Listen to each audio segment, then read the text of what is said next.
Tiba-tiba tayo, sigurado. Mukhang big time yung tinira natin, ha? Siguradong paldo yung laman ng maletang yun. Pabibili ko na rin yung iPhone ni Lizette. May abot na rin ako kay Lola at kay Pepay. Teka.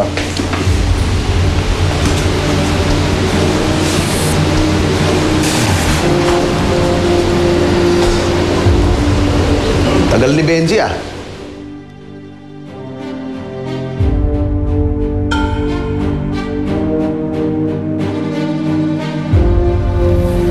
Hinday, may baya sa 200. Naubusan na ako eh. Wala ka ba talagang baya?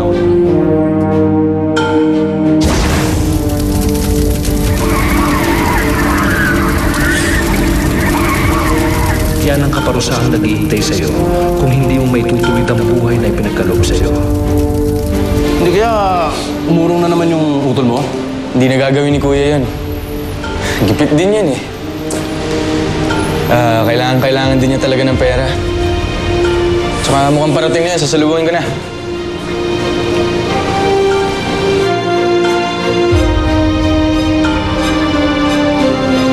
O nga pala, Agi mo. Akala ko ba nadala ka na kay Benji? Eh bakit sinama mo pa rin siya sa operasyon natin? Panabla lang natin si Benji. Magkataon na uli tayo ng pulis. Siya ididiin natin.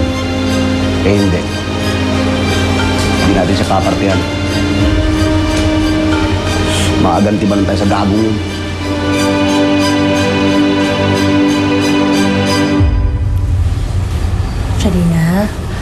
Shalina, huwag kang mag-alala. Magiging okay din ang lahat.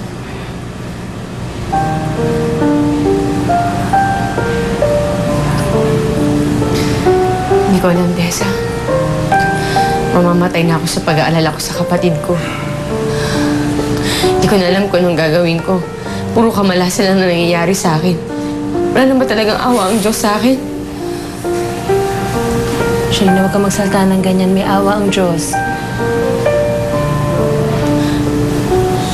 Awa? Bakit naawa ba siya nung namatay si Itay? Nang kinuha niya sa amin? Naawa ba siya nung iniwan kami ni Inay? Tapos naman ngayon si Monica. Nasaan ang awa niya sa akin? Isa lang naman ang pagkakamali ko eh. Ang nagmahal ako. Ngayon kung kasalanan para sa kanya yun, pinagsisisihan ko na. Kung galit siya sa akin, huwag naman si Monica yung gantihan niya. Ako na lang. Shalina, tama na. Tama na. Sa akin na lang siya magalit. Huwag niya na dinadamay si Monica. Ako na lang, Tessa. Ako na lang. Sa akin na lang siya magalit.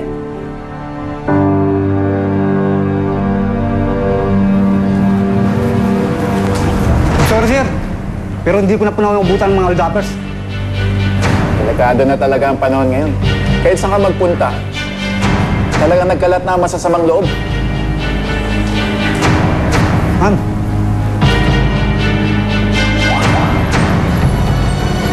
Bag ko yun ah. Papasukin mo. Guard!